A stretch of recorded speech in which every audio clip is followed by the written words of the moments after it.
Well, we'll kick it off here. We've had a change in the agenda, but we'll go through that in a second. I'd like to welcome everybody to the Koochiching County Board of Commissioners regular meeting for Tuesday, August 1st, 2023.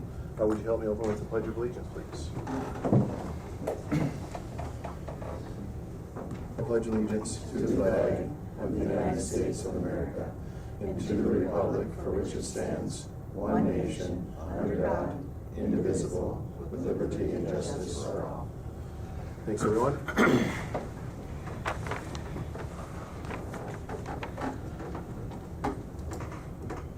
Our first item under county business is to approve the proposed agenda with additions and or deletions. This morning we have two deletions. Item D, under highway business, we will delete the authorization to solicit quotes.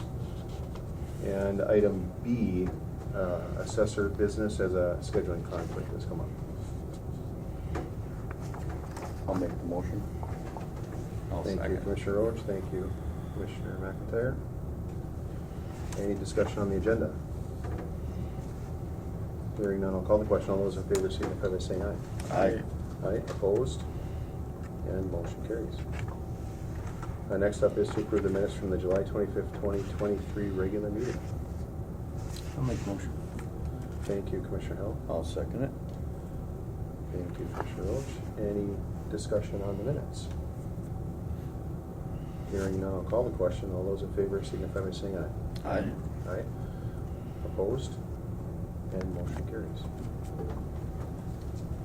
Next up is human resource business and notice of hire of Administration Director, Mr. Adam Coe. Hi, Mary. Good morning, Commissioners. Today I bring forward the request for action to make a motion for Adam Coe's selection by the Board of Commissioners as the full-time Administration Director. His start date will be August 28th. 28th. And thank you to Janelle. Is Janelle here? She's not here. Well, thank you to Janelle, Betsy, and for hanging in there for this long, arduous process over the last year or so, or better, and for Mary kind of following up and wrapping it up here and getting us moved forward in the right direction. Thank you, Adam, for wanting to be here and look forward to working with you and moving forward with the county. So I appreciate you taking the time to, challenge, yes. You're going to jump out of the pot and into the fire, but it'll be good. It'll be a challenge, and there's a lot of good things going on in the county right now, and in the cities around the county. So we really are moving forward as a community. So certainly welcome you to the area, and welcome back, I should say. So Welcome. Yes. Yes. Thank you. It's an honor, and I appreciate it. Look forward to it. Awesome. Thank you. Thank you, Mary. And we need a motion for that, yes? Yes. I'll accept the motion. I'll make a motion. Thank you, Commissioner Roach. I'll second. Thank you, Commissioner Hill. Any discussion? Thank you again, Adam. Thank you, Adam. Thanks. Hearing no other discussion, I'll call the question. All those in favor signify by saying aye. Aye. Aye, opposed, and motion carries. Next item, assessor business, was the deletion. Next up is sheriff business, if Karen's available. If not, we can wait a sec. Good morning. Good morning, Sheriff. How you doing? Good, good. How are you guys? All right. You have a continuation of an existing contract for health services in the... Yeah, yep. So this is, if you remember last year, we contracted with Rainy Lake Medical Center for them to be our health authority for the jail, which the DOC said we had to have in place.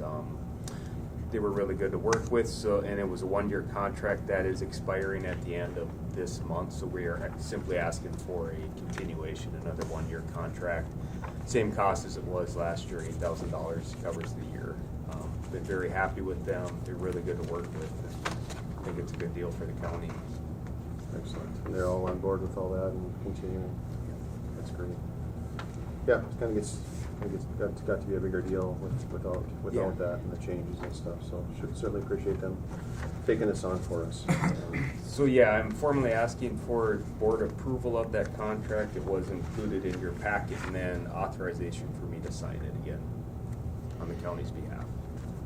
Excellent. Chair would accept a motion. I'll make a motion. Second. Thank you, Commissioner Roach. Thank you, Commissioner Hell. Anything else on that, Rick? Nope. Any discussion? Anyone? Thank you again to Rayleigh Medical Yeah, Center for thank you. taking this on. Thank you. Do I have anything else? Or is that? That's it. Oh, that was easy. If there's no other discussion, I'll call the question. All those in favor signify by saying aye. Aye. Aye, opposed, and motion carries. Thank you. Thank Thank you. you. Yeah. Well, we'll reconvene the meeting here, and my apologies for having to take a break here. We did have an addition that was not noted. My mistake here, addition to auditor treasurer business, the appointment of election judge, county board and absentee, and UCAVA ballot board. It's an annual deal. It's a required, necessary action that we need to take for the upcoming election. So we'll try to maybe amend if the person second on the agenda, which was Commissioner Roach and Commissioner McIntyre, if they are okay with the addition of that, we'll amend that motion to include that Absolutely. addition, and everybody's okay with that, okay? Thank you about that. Sorry about that. Thank you, Joe. Okay, this is just kind of a formality. We have to appoint election judges for the upcoming primary and the general election as well. We keep a list posted in the auditor's office of the judges. We need to appoint 2 members or their appointees of the board, so it would be either you, 2 of you, or normally they appoint. I believe it's been Margaret and Janelle in the past. And then just approve the appointment of our absentee and UCAVA ballot board as listed on the RBA.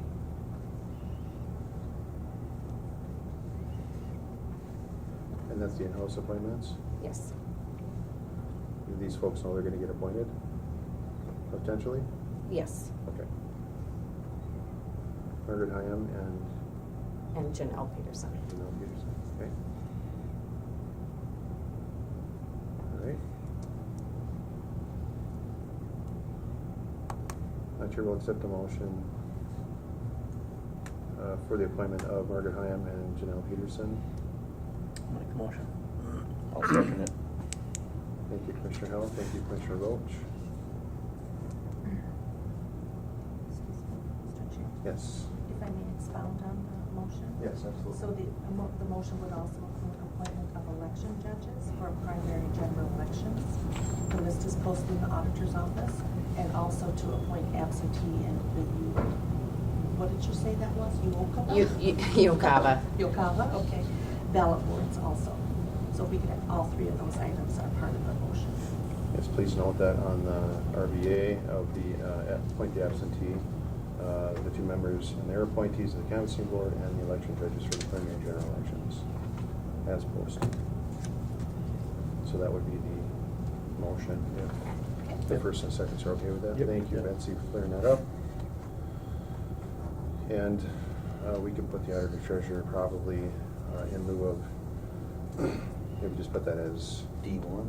yeah, D1. Let's put that there.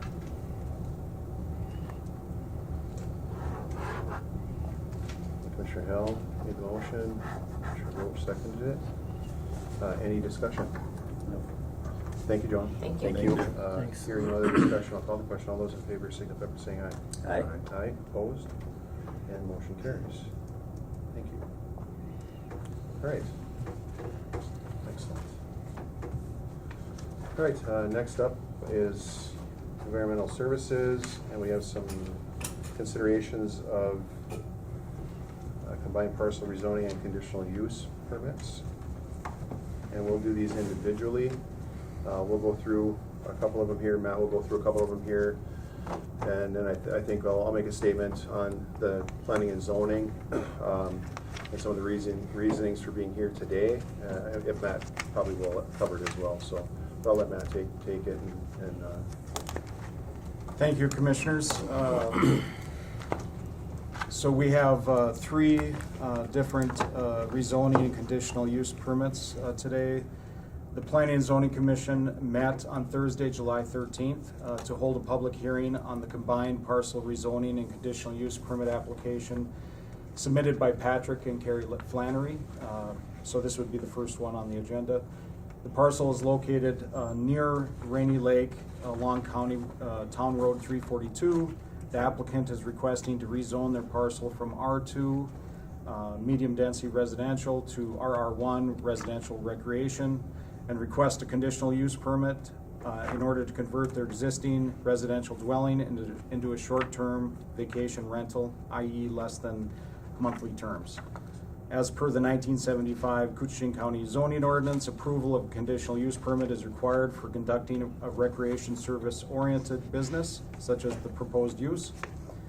Current county policy is if rental is on a monthly or longer term, then there is no zoning or conditional use requirement. The Planning and Zoning Commission heard information provided by the applicant and public comment on the 13th there. The Planning and Zoning Commission did not recommend approval of the Flannery combined parcel rezoning and conditional use permit application. And all of the attached information is in your packet, including their minutes or the meeting summary. And I know the Flannerys are here and they may want to speak on their application. So I will just pull up a chair for them if they'd like to come up and speak. One, two. Jason, would that be all right? Absolutely, yeah. Yeah. We'll just-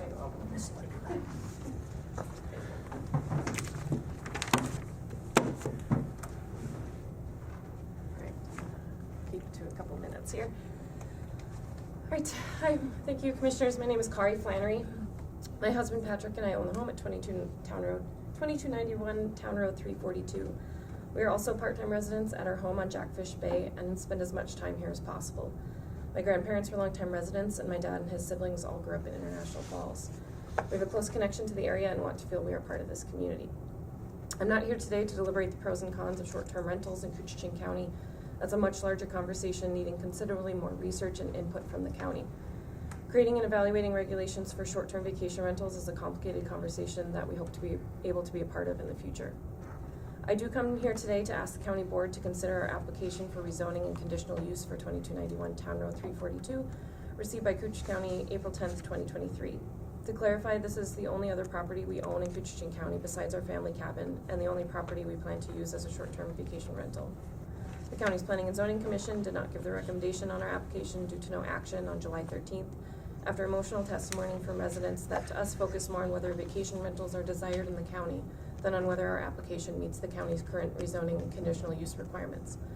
We're looking for a decision that is fair and balanced pertaining only to our specific application based on existing requirements, not a decision applicable for the entire county or to other property owners in the area. We're merely asking for an impartial review and consideration of our application based on the regulations as they are written today. We believe the application for our property meets all of the requirements and are asking the county board to please comment on which, if any, of the 5 questions have not been met. In addition, we feel compelled to point out that we are among the minority of homeowners who have attempted to go through the appropriate county regulatory channels for short-term rentals. We're interested in joining the limited list of properties that are part of the International Falls, Rainy Lake, and Rainier Convention and Visitors Bureau and proceeded with the first steps toward that goal, the conditional use permit and rezoning. We fully understand, based on the zoning and planning meeting on July 13th, that some of our neighbors have concerns regarding our home being used as a short-term vacation rental. We also are aware that neighborhood opinion alone is typically not a valid basis for granting or denying a conditional use permit. While our neighbors' opinions are important to us and we would like the opportunity to address them, we ask that the county board base its decision on whether our application meets existing standards, as we believe it does. That said, due to the level of uncertainty for next steps apparent at that meeting, my husband walked the neighborhood last week to meet as many of our neighbors as he could and discuss how we could help mitigate some of their specific concerns. Based on that feedback, we're proposing options that might help with the county board's decision for our application. One would be approval with the following conditions: quiet times clearly stated in the house rules, exterior noise monitors so we can address any excessive noise in real time even if we're not there, added signage in the garage and interior about street and dock area parking rules that is not visible from the exterior so it doesn't intrude on the neighborhood, emphasize the limit on overnight guests at booking and in the guest handbook, utilize exterior security cameras to verify the number of guests, label the boat slip, or other reasonable requests. We are more than willing to help mitigate our concerns with our neighbors. Another option would be an interim use permit approval until the county changes are made. If the county intends to establish other regulations for vacation rentals, we will participate in any reapplication processes needed once new requirements are in place.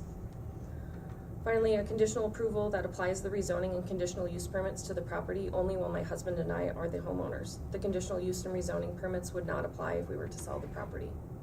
We're open to other suggested interim or conditional use approval requirements as well. I promise I'm almost done. We care about our home and share a lot of pride in our home and the neighborhood. We keep our property well maintained and want to be good neighbors with courteous guests, including our own family and friends.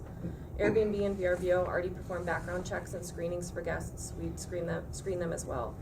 We don't want disrespectful guests and don't want the neighborhood to have to deal with disrespectful guests either. We've put a lot of effort into learning to effectively manage a property even when not living there, how to attract families as guests, and how to communicate house rules for guests to know what's expected of them. To summarize, we believe further analysis by the county would be helpful regarding short-term vacation rentals in general. However, our application meets the requirements as they are written today.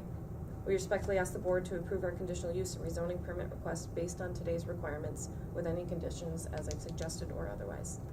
Thank you for your time and consideration today, Commissioners. Thank you, Carrie. Thank you. I have copies. Yeah, I would. Okay. Thank you. One, if I may, Do you want to say? Mr. Chair, Ken, if you'd like. Yes. A conditional use permit shall be granted if it is found. These are five items within a conditional use that you consider, as you make your decision. The conditional use will not be injurious to the use and enjoyment of the environment or detrimental to the rightful use and enjoyment of other property in the immediate vicinity or neighborhood, nor substantially diminish and impair property values within the surrounding neighborhood. The establishment of the conditional use will not impede the normal and orderly development and improvement of surrounding property for uses predominant in the area. 3, the location and character of the proposed development are considered to be consistent with a desirable pattern of development for the locality in general. 4, the proposed development and or land use be consistent and in keeping with the spirit and intent of the zoning ordinance. And 5, whenever it is deemed necessary and advisable, a limitation or renewal of the conditional use permit may be required, and of course any other conditions that you may see fit on any conditional use permit approval. So. And you guys, the county board makes the final decision. So as you go through this process of considering the applications, you'll want to answer those items, and that list is included in your packet too. So. Okay. Thank you, Matt. Thank you, Carrie. I'd like to read one of the public comments before I open up to the floor for public comment. And I'm just going to read this out loud here. Again, this is from 8/1 of 2023, application for rezoning and conditional use permit for, this is the wrong one actually. Yeah. However, this is still in the Eagles Nest area, and I will read it anyway. To the Koochiching County Board, this will be it looks to me when I've read it through, it looks like it's a blanket statement, kind of. It doesn't necessarily pick or choose from one to the other. It looks like it's more all over. So, to Koochiching County Board, we would like to ask you to reconsider the application for zoning and the conditional use permit for Cody and Pamela Norman. We are unable to attend today's meeting due to it being scheduled during work hours, and hope that you will consider what we have to say in this letter. We strongly encourage you to look at each application individually. The decision made in our application at the 7/13/2023 Planning and Zoning meeting was lumped in with 2 other applications. Since Pamela Norman was first to present, I started receiving the onslaught of questions from an unhappy neighborhood. It is very unfortunate what has happened in the Eagles Nest neighborhood, and our circumstances are completely different. We have known our neighbors and lived next to them for nearly 8 years, and we spoke to our immediate neighbors individually. We do not have any intentions of treating our home as a typical resort or hotel that turns guests over every 2 to 3 days. Instead, occasional short-term renting of our home will cover some of our costs and still allow us to enjoy our community during highly desirable times from spring to fall. We would have liked to be a permanent part of the community, but due to unfortunate circumstances, we are currently unable to live here year-round. We do, however, plan to move back permanently in the future and still do plan on being involved in community events as much as able while we use our home as a vacation rental. My children love volunteering at the bass tournament and senior fish fry, and we hope to continue these traditions, and temporarily converting our home to a short-term rental will allow us to do so. We have our neighbors as support, and they know how to contact us if there were ever any concerns. We would check in with them to see if there are noise complaints or any concerns at all during any guest stays. Additionally, our neighbors volunteered to keep an eye on the house for us. Bob Peterson, who is 4 doors down, sent a letter of support as well. To my knowledge, all of the negative feedback was from one neighborhood. And there was some letters from random community member that were opposed to short-term rentals in general. I would not consider a letter from North Jackfish Bay in our neighborhood, and what happens at our home or lakefront would not affect that particular neighborhood in any way. I would also like to strongly discourage placing a moratorium on any applications until an ordinance is in place. We were told creating and approving a new ordinance would take approximately 1 year. However, we have a friend that was a county commissioner 8 years ago, and this very thing was a topic of conversation at that time, and still nothing is in place. What this is doing is promoting rogue operations. Doing a quick search of Airbnb and VRBO, multiple Rainy Lake homes are listed as vacation rentals, far beyond the 6 that have been approved, and some of which are new listings indicating they were newly listed this summer. And this is excluding any Rainier rentals, since I've been told they are their own entity. Not only are there ample listings on these 2 well-known sites, many homeowners have their own independent sites that do not follow these vacation rental site rules. I encourage you to consider each application individually for approval with the condition that Minnesota Department of Health guidelines and the requirements of a reputable vacation rental site be followed. Many of the rules that we plan to put in place were Airbnb guidelines: quiet hours, no parties, respecting neighbors, posting fire escape routes, functioning smoke alarms and carbon monoxide detectors, providing fire extinguishers, and supplying a first aid kit. Other benefit of using a reputable site is liability coverage and damage protection. Additionally, the MDH has guidelines for bedroom size requirements and 3-foot spacing of beds. Looking at pictures from local listings online, it is clear that these spacing guidelines are not always being followed. So by us applying for a permit following MDH and a reputable vacation rental site's guidelines, we are far ahead of many of the local vacation rentals and are being punished for one owner who did not accommodate with the neighbors and left no way for them to submit a noise complaint, and others proceed to list their vacation rentals on Airbnb, VRBO, or independent sites without a permit. One of the concerns brought forward was that vacation rentals would not be paying their share of taxes. Our community just granted millions of dollars in tax breaks for 2 new hotels, yet we are just a mere family trying to get by paying their bills by occasionally renting out our home.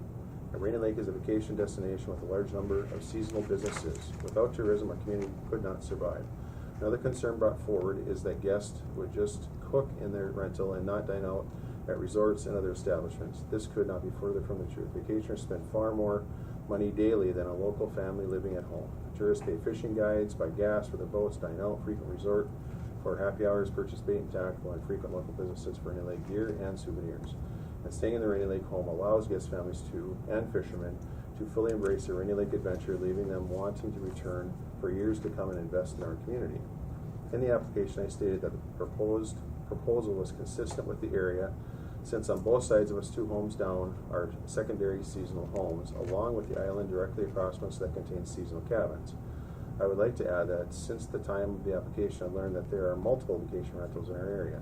Additionally, since there is limited lake access, the Rainy Lake RV Park received approval and subsequent expansion and is only approximately a quarter mile away from our home, so our application is indeed consistent with area properties.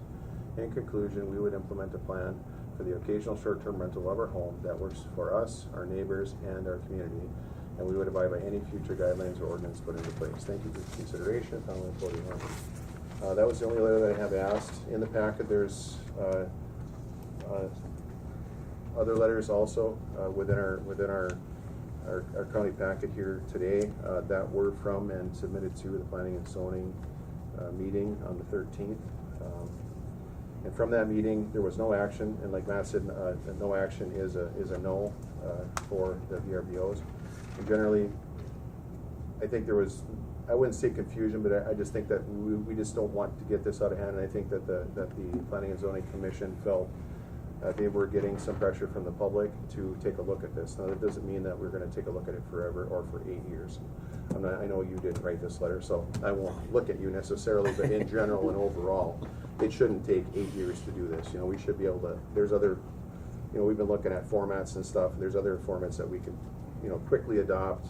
You know, I've got to go through a process, of course. It would take a few months, I'm sure, but not 8 years. So, so there's been some discussion too of having a moratorium. There's pros and cons of moratorium. Moratoriums are more for something that is detrimental to public health, I think, and maybe detrimental to the community. This really doesn't meet that qualification, I don't think. And you can set it up for whatever time that you'd like, up to a year within the planning and zoning that we do have. But we do have a moratorium, or had a moratorium on CWD, I think it was, because there was some concern about that spreading in our community. And you know, this is a little bit different than that. It was actually suggested that we could, if we did do this. You know, I know that there was some mention of applications here, that we shouldn't stop taking applications. With a moratorium, we would and could continue to take applications for conditional use permit for vacation home rentals. However, if there were to be a moratorium, those applications would then fall under that moratorium if that moratorium were approved and granted through the process that's set up for it. So. That being said, I'd like to open it up to the floor of the public. Do you have any other questions about this permit? Okay. Of what I said. Should we? Yeah, I can hand it to him if you'd like. Sure. Did you need one? And if I may ask one question, how did the visits go then with the neighbors? So my husband and I just met them too in a little break, so that was nice. It wasn't, I guess, much different than what we had heard in the planning and zoning committee, but for the most part, it was all things that we felt we could address and we could work with the neighbors. I think the big one is noise, which is understandable. Like sound carries, and when you're sitting around a fire pit, you know, we have quiet hours at 10 p.m., but you know, even at 10 p.m., your voice just carries when you're out in the woods. So, you know, we've talked through like those noise monitors that can alert us so we can contact the guests and just take the neighbors out of the equation so they don't feel they have to intervene. It can send an alert to us and we can call the guests immediately. We have their phone number. The other one was maybe like between us and Jack's is like if we build a privacy fence, you know, we're just very open to doing what would make everyone more comfortable. That's in our control. So stuff like that, you know, we're open to and open to talking through with our neighbors and make them more accepting of us renting to families and that kind of thing. So go wrong. Right now, yeah, and I don't think this board or this body here really is, you know, against anything like this. I think moreover, personally, what I'm worried about, I can't speak for everyone else, but it's just kind of getting out of hand a little bit with a lot of conditional uses maybe on the horizon, which I do see coming, which is fine. But I think we don't have any set of rules right now that we can just say, okay, it's one and the same for everyone. If they're approved, they still have to go through approval process. But if they're approved, your rules of how you do business would be, you know, forthright and available for you. So there'd be no question. There'd be nobody making stuff up on the fly like we're kind of doing now. It'd be nice to be able to do that, to have a list of these things that everybody's kind of looked at over the course of a span of time, or has been vetted by many other counties and communities maybe over the course of the last couple of years, that we could implement here, because I think some of them are pretty well what we're looking for. I know Adam looked at a few things, sent me a couple things, I looked at a couple things. You know, and some of those conditions seem reasonable, but part of the other issue, and I'm not just, you're having to be first, so you get to hear it first, but some of the issue is, you know, I guess, the neighborhood doesn't matter, you know, because you meet the requirements within the permit. Well, the neighborhood does matter. You have to get along with your neighbors, and just to say that it doesn't matter that you meet the conditions, that means you have to kind of be friendly with your neighbors. I mean, I live in a neighborhood too, and I get along with my neighbors. I try to stay out of their business, they try to stay out of my business, or I try to be friendly with them, to, you know, where we can work together on something, a project, a tree, or something like that. And I think that's extremely important, so I was a little disappointed to hear that it doesn't matter that there. The other thing is, I guess, the question that I already asked is, what do the neighbors think? You know, it sounded like in this, for Cody and Pamela Norman, they went to their neighbors individually and kind of discussed what their plans were, what they're planning on doing, and kind of went through person by person. It sounds like, at least. Now, I don't know that because I didn't talk to every neighbor out there, but some of the opposition is, you know, this goes neighborhood by neighborhood. You know, however, it does affect the county as a whole. when you start looking at communities and families that we want to have here, when there's folks that are here, they don't live here, they don't vote here, they don't work here, they don't have kids here. So to say that they contribute to the community, sure, for 3 to 4 months a year, but what about the other 7 to 8 months a year? You know, so there's I was a little, you know, it's not necessarily a year-round draw, although it could be with snowmobiling and stuff and certain times of the season that you would be able to use it. But it's a little bit larger than that too, because with this conditional use permit, it's a benefit to your property value. You're going to have an increased property value because of this conditional use permit. Your property is now more valuable. And not only is your property more valuable, every property around you is more valuable. If when you look at your property increase and your value increase when you sell a home, it all gets mushed into one. And if they're not selling the home, you know, the neighborhood isn't selling a lot, well then that gets mushed into all these other, and I know how that's how the system is and that's how it goes. However, I feel a little bit indifferently that they should maybe looked at a little bit differently as well. So the valuations and the increase of the benefit of having a conditional use permit would be taken out of it, at least for the rest of the property owners. Now, I don't know if that can be done. I haven't had enough time to look into that. So, and that's just some of the things. Some of the other things that I've heard at the 2022 Board of Equalization meeting, which is accepting the assessor's valuations of the properties, was that the valuations were extremely high, which everybody knows they were. They were extremely high. They went through the roof. They went through the roof again. You know, last year was, I don't know, 50 to 60 to 100% on some, just depending on the area and where they were. The year before that, I think they were 30 to 40%, which was palatable, but still quite an increase. And there was concern among the community that a lot of the people that live here are getting kind of, you know, valued out. Now, it's obviously you want a high value when you're selling, but obviously when you're living, you want a reasonable value when you're paying taxes. So, and you know, they are paying a bigger piece of that pie with a higher valuation on this property. So, valuation expense is extremely high on the lake, property lake that you can drive to. You know, any house newer than, you know, 2,000 probably is extremely expensive. You know, because they're worth it. And I'm not doubting that. I'm sure they are, and especially now. So, and I'm not trying to be a bias here. I'm just letting you know some of the folks, they had concerns of these valuations rising to where they couldn't afford to pay their home taxes anymore. So, and that's some of the concerns with some of these things here that I see just, you know, as a long-term type of deal where you have, you know, if you have, you know, but obviously that's not your issue, you know. So there may need to be numbers and certain types of percentages that we can do this. So, and what are we at now, Matt, for conditional uses total that we have on the books here? We did some research, and from '96 we had 9 applications. We had 6 that were approved, 3 that were denied.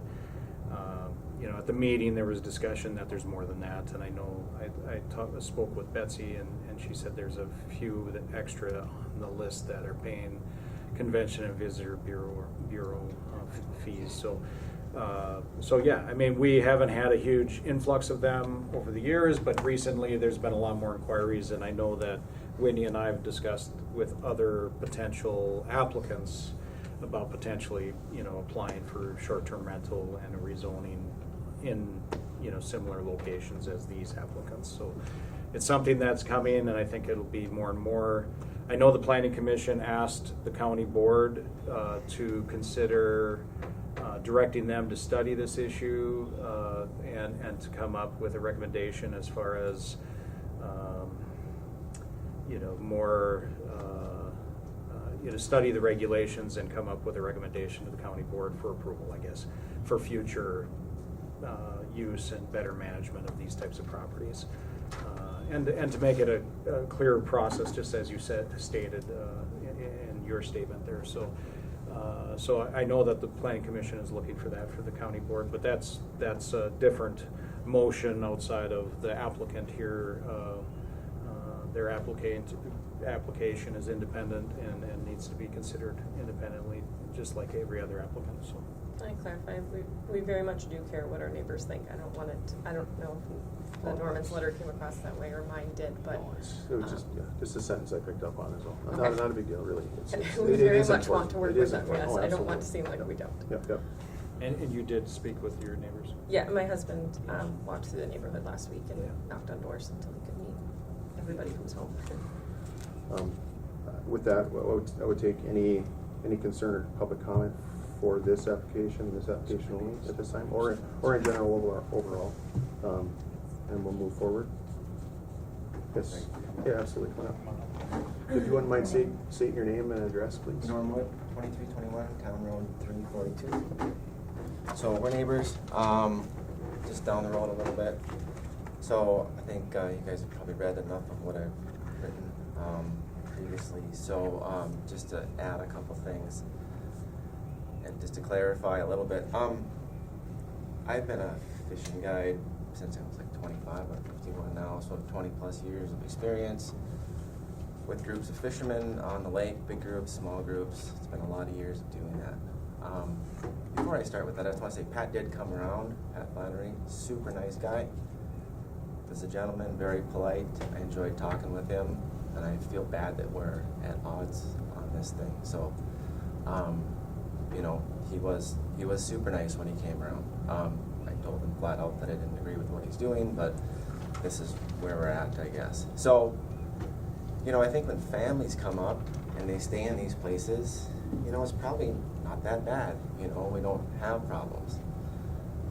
But when you have groups of fishermen, what I've noticed over 20 plus years of having these groups, and they're going to have fishermen because there's a public dock down there that they're going to gravitate to these, you know.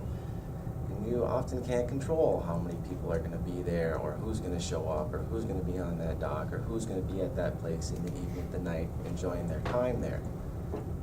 And these groups of fishermen have personalities. Like every group that I've guided over the years, like some are gentlemen, they're great, they go to bed early. But some, I mean, it's like a frat party. You know, it's like a frat reunion, a big party late at night, and they enjoy their time, and they should, right? But that's what our resorts are for. We've created those commercial areas for them to come and stay, not our neighborhoods that we have now. And that's what's going to gravitate. And if it's not, I mean, it's probably going to be families a lot. But it's also going to be these groups of fishermen that are going to come, you know, and they're going to come to enjoy their time. And so, like, how many nights are we going to say is too much? Is like one party waking up the neighborhood? Is that too much? 2, 3? You know, I bought my property as residential property, built my house there. That was on my purchase agreement that I invested my money, and I realized Flannery's invested a big chunk of money to do this, expecting that it would work. I also invested a big chunk of money, expecting my plan to work, right? And it started out as residential property. I don't know why we would possibly begin to change that. So, to say that they're going to, and I hear this a lot, and I see this in the verbal advertisements or Airbnb advertisements, that we're going to have this list of rules, and quiet time starts after 10 o'clock. But nobody's there to enforce it. So the onus falls on the neighborhood to make that phone call at 2 o'clock in the morning and say, hey, your guests are out of line, your guests are too loud. But why should I have to wake up at 2 o'clock in the morning to make a phone call? Because somebody else is trying to make money on the behalf of their neighborhood. Like, why is this okay? It's simply not, you know, and it's not going to happen all the time, and they're going to have good guests. They've had good guests that we would never even know was there, but it's going to happen, you know. I mean, how many times a summer, and we've only been in business for like 2 months now, and it doesn't seem to be stopping. People continue to come, you know, and there's another short-term rental in our neighborhood that's very close to Flannery's that's operating. You know, nobody seems to really care about the rules and what they're supposed to do now. And are they supposed to stop? Is this a cease and desist? Is it for everybody? Is it only for Flannery's that, you know, put in their application, or is it for the whole neighborhood? The biggest problem that I see is there's just no way to enforce this. You know, if you go to somebody's house that is advertising on Vrbo or Airbnb, Matt said that we can't do anything about it because it's not illegal to advertise, you know.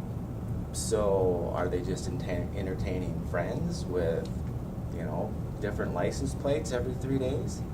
Like, how do you even go about saying, hey, you're supposed to stop? They're going to say, well, stop what? It's my friends.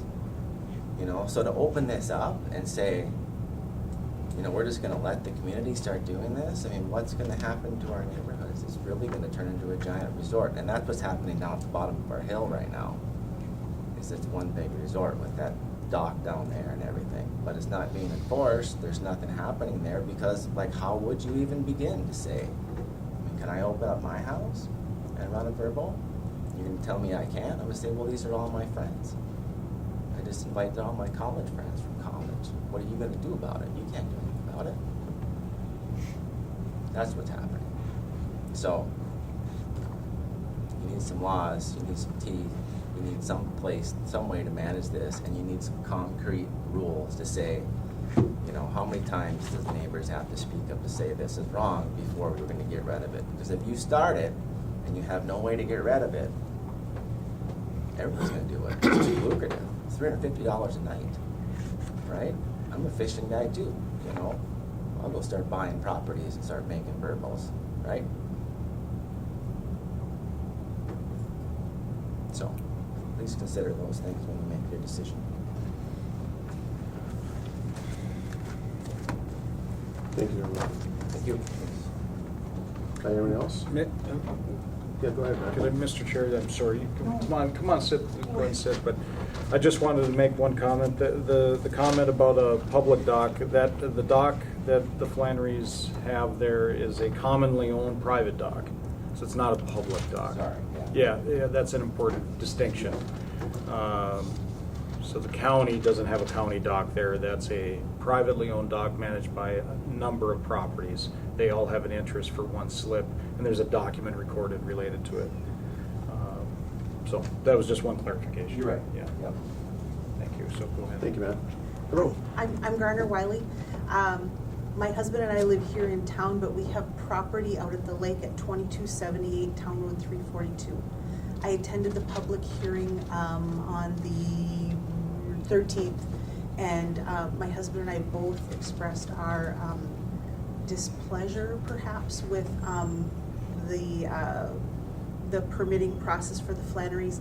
And I'm just going to say some brief comments. I don't really have my thoughts organized, but when I think about real estate, and when each of us probably bought our properties, our realtor probably told us location, location, location. It is the most important thing when deciding where to live and what community and what neighborhood that you want to live in. And so although my husband and I do not live full-time up at the lake, again, we live here in town, we frequent our cabin very frequently in the summer and occasionally throughout the winter. When I think of the Eagle's Nest neighborhood, it is a residential neighborhood. We are committed to keeping that residential nature of Eagle's Nest. Now, I'm not against VRBOs, Airbnb, but again, it goes back to location, location, location. Is that the correct place, this residential neighborhood, to conduct a business? I live over in Riverview.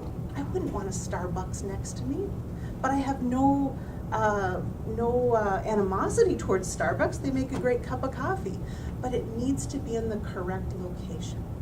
And so I would like you to consider those comments in making your decision. Thank you. Thank you. Anyone else for public comment? Yes, sir. Come on up. Yeah, my name is Jack McCallum, and I'm at 2275 Town Road. And we finally met our neighbors, and they are super nice people. When he did come around and talk to all of us, which was great. But Mike, what I'd like to talk about is that we do have that community boat dock there, where we all have one spot. And what a lot of us are concerned about now is we got people we don't know coming down there. We have a lot of equipment on our boats. So far, knock on wood, nothing's missing. Or your neighbors, you know them, you trust them, you don't worry about it. But when you got people constantly flipping over and coming down there, I mean, you don't really feel, you got to start taking everything on your boat every night and do it, that's not what we bought the property for. But now, I know there's a lot of rules and regulations that probably help this, and I don't know if this will help or not, but if it's going to have to happen, which I hope it doesn't, but if it does, maybe limit the amount of weeks a month they can do it. Or amount of, if they do go up, make sure they have to stay at least 7 days. Don't be flipping this over every 3 and 4 days. A new group of people coming, because I've been up, like I said, between two of them. I got my east side of me, and I'm down in the middle, and there's that noise, like, it travels. You can hear, talking on the deck, you can hear everything they're saying. Now, when they start drinking, then it gets a little crazy. I've been up to 2, 3 in the morning, and just, when you go out there to get away from that stuff. And I work over Thunderbird, and I know that, I know how it can be. And the people, of course, they don't like this because they're paying a lot of taxes and everything. They're having a resort, and it's taking some from them. They still do fine over there. But just, I'm more worried about staying up at night and then our docks, you know, people coming down there constantly, we don't know. And, you know, like I said, there's a lot of good equipment on our boats. We don't want to have to start having to worry about that and move that stuff. So that's my concerns. Thank you. Thank you. Anyone else? Online, anyone?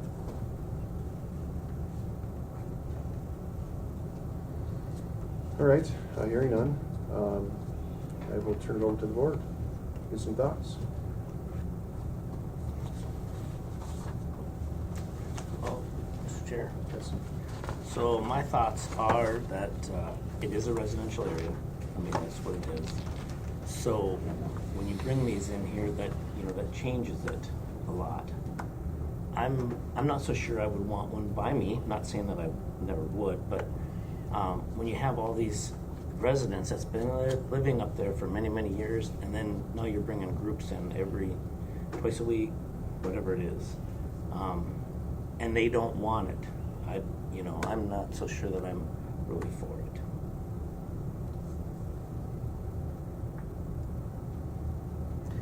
With that said, then you have some areas that the neighbors are fine with it, and so we have to almost look at them individually. And I don't know where we're going to go for it. We have to set up some committee that we're going to be looking at these individually. So when you have neighbors that are fine with it, then we go ahead with an application. But when you have a whole bunch of them around you that is not in favor of them, I'm not so sure we should be going down that path. That's my opinion. Thank you, Commissioner. What do you think, Roach? I'm thinking that, I don't know where all the other people's houses are here, next to the Flannerys. And the community dock, or whatever you guys are saying, you guys advertise the dock on your? Yeah, because we're part of the homeowners association that owns the dock. So you guys do advertise the dock as part of the house rental? Yes, it's part of the property, but again, I guess that could be, if that's a condition that we can't use it, like that's what we're open to. That's the biggest concern, we're open to it not being available. If that's a major. And being able to police the people that are there is a main thing I'm seeing, is the noise and ordinances like that there. If a person could take and control the people that are there, I understand you're not there. So, relying on your neighbors to call in sometimes is a tough thing to do, especially for the neighbors, 2 o'clock in the morning, like they said. I do understand that. There's a lot of noisy people. That's why I mentioned the noise monitor Yep. option as well, since we don't live there. But I'm thinking, like Destry said, I'm thinking getting a committee would probably be the best thing to do, and talk with everybody, get a committee set up to figure out what we can do for rules, regulations, right down to making sure everybody's houses are up to par. Yeah, And so then- oh, go ahead. I'm sorry, Mr. Chair, is that all right? Yep. Yeah. Just to comment on having a committee, we have the Planning and Zoning Commission that has asked to study the issue, so they would probably be the logical place to send request for them to study it, so and then make recommendations to the county board. Each application, though, has a specific process. So any application for conditional use permit and a rezoning, in this case, must go to the Planning Commission, and then that, after it's been to the Planning Commission, had a public hearing, then it comes to the county board. So that's the process. That's what's required that we have to do.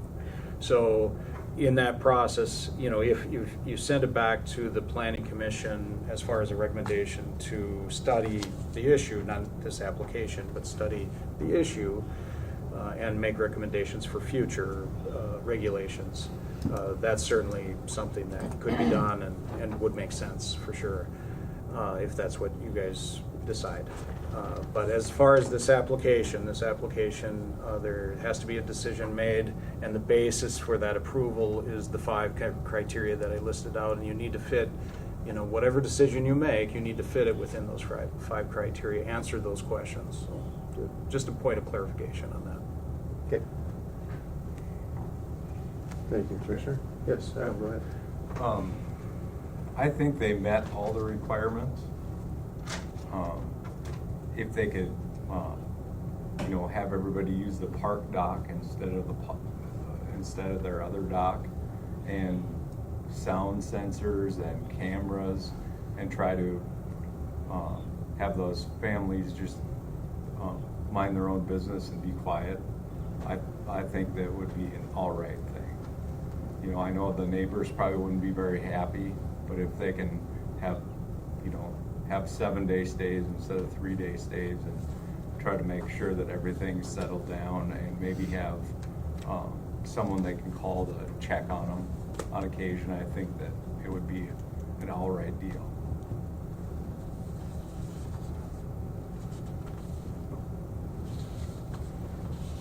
Thank you, Adam. So, like Matt said, we do have to make a decision here, one way or the other.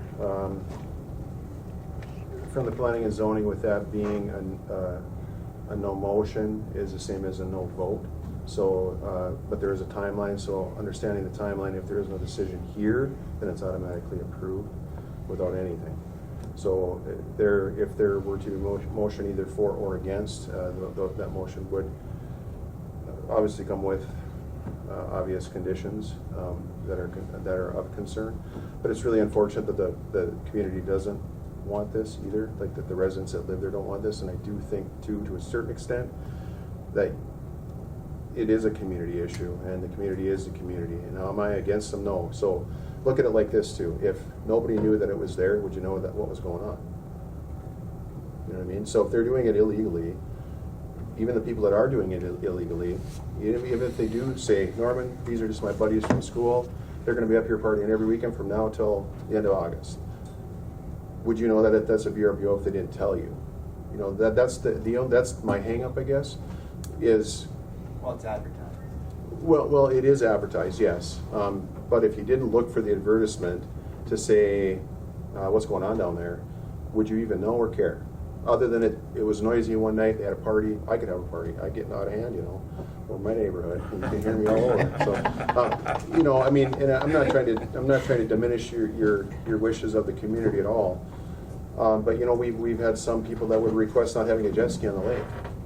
Well, why would you not have a jet ski on the lake? To me, I mean, I'm not saying it's as, but if I didn't know what was going on, is it any of my business? If it is concerning to me, it is affecting me, then it is my right to call whatever appropriate people that I need to call. If there's too much noise, if there's people driving too fast, all this type of stuff should be. I do feel that there could be a little more, like you say, kind of a structured type of deal for this, so you know what is required and expected, and also the applicants know what's required and expected.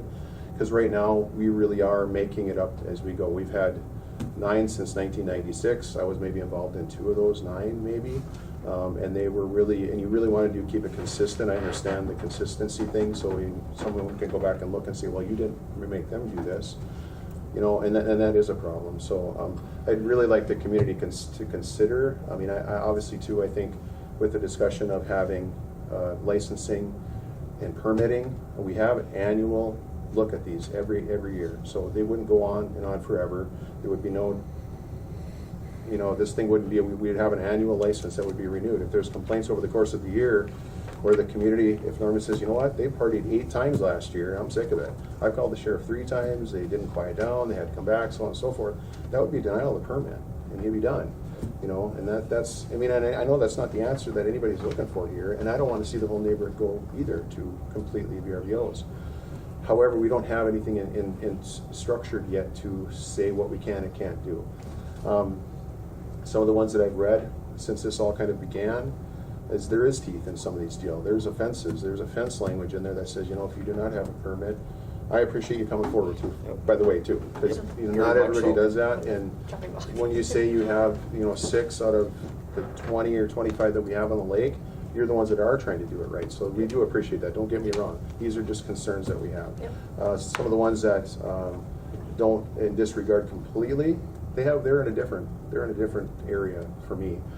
to where they're not, obligating to any rules at all, which is not correct at all either. So, but in some of the other language that I've read, at least, and some of the stuff that Adam has read as well, there's fine language there. There's per offense language there. If there's something of non-compliance or non-licensure, they can do that. No different than complaints. If there's documented complaints, but also within those complaints, there's language that goes the other way. So if it's a false complaint, there's a fine. If it's a false complaint, this really didn't happen. So I mean, you can't just say there's noise and there isn't noise. They kind of cover that as well in at least a couple of that I read.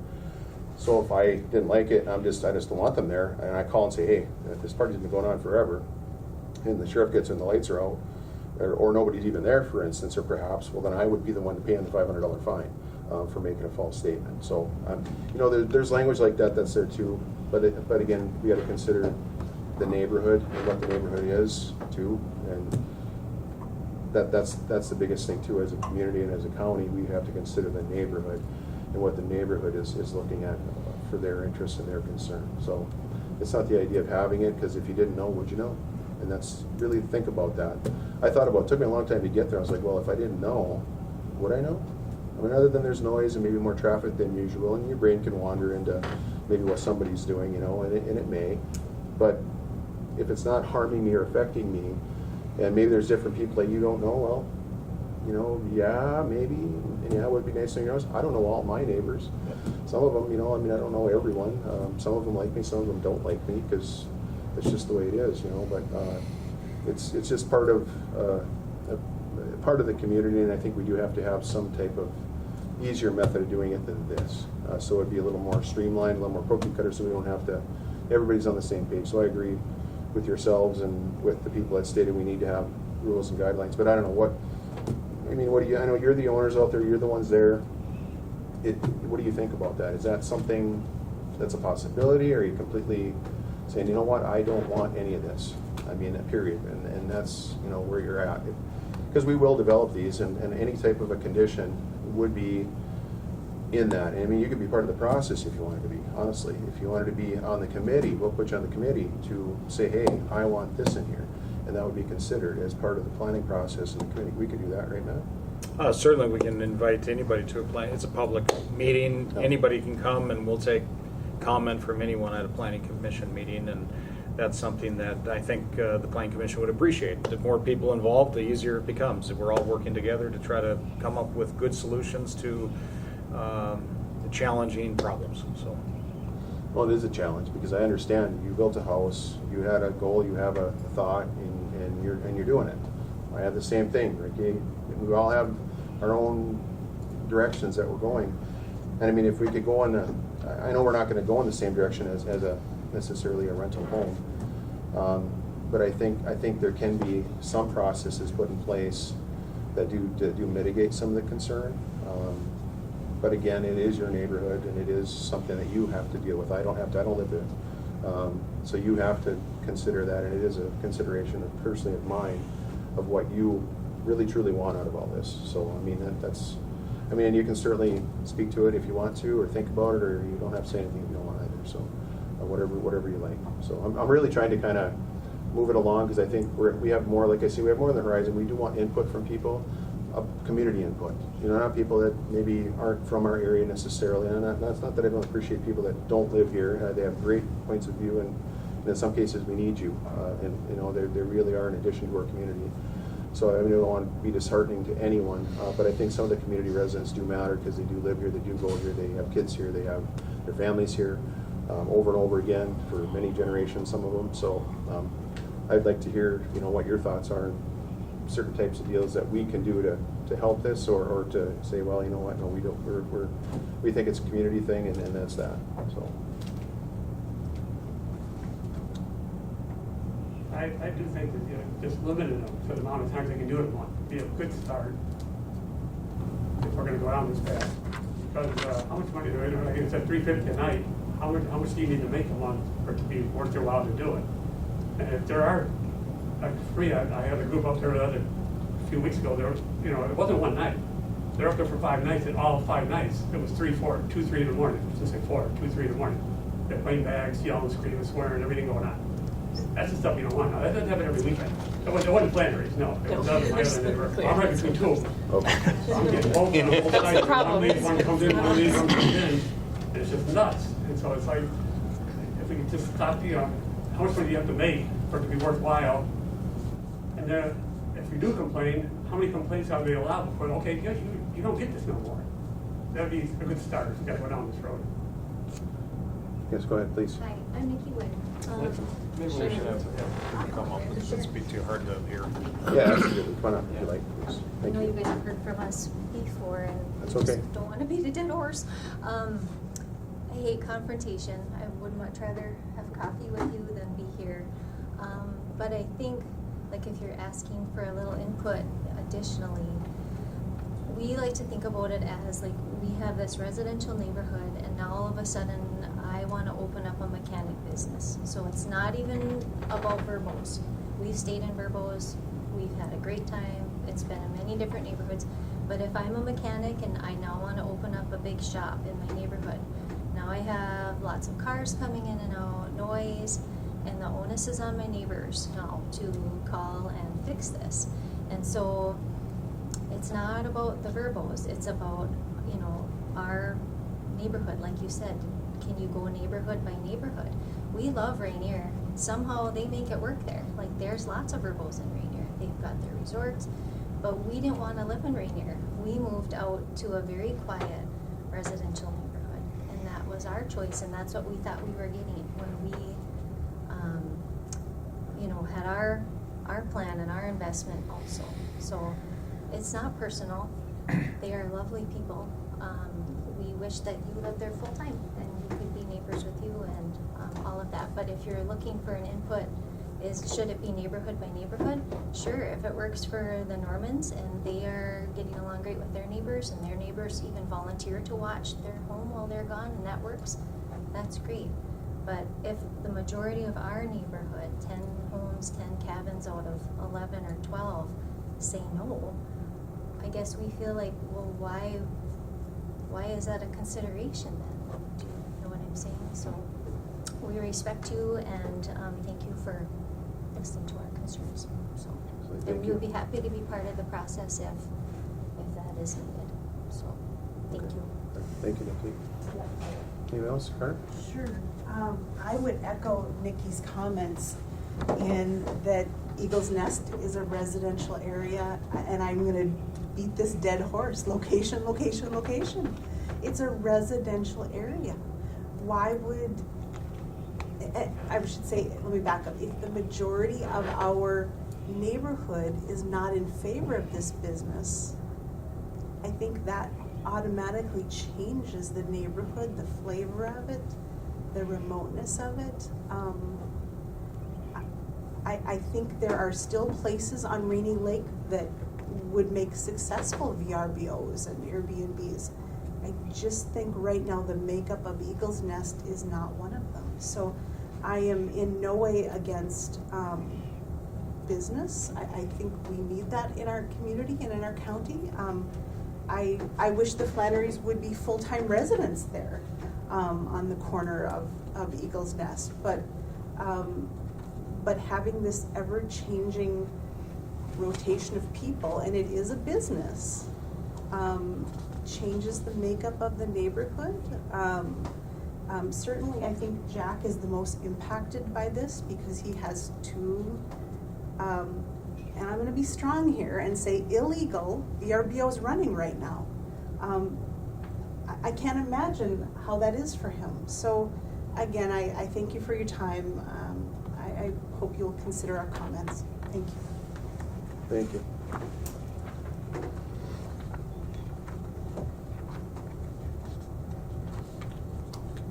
All right, anybody else have anything they'd like to add or share? All right, I'll turn it over to the board and accept the motion either for or against, and we'll have a vote. Are we doing individual? Yes. So I am against the ones where the neighborhood is not happy with it. We would have to have a motion to deny if that's the case, if you're basing that on that, and then we would have a vote. I'll make a motion to ones at the area, like the Eagle Nest Road. Until we can get a little group together, get a committee together, and you walked around all the neighborhoods. If they can sign off on saying this is fine, we're happy with this, and we have the regulations in there that makes everybody happy, so we don't turn residential into commercial. Do I have a second?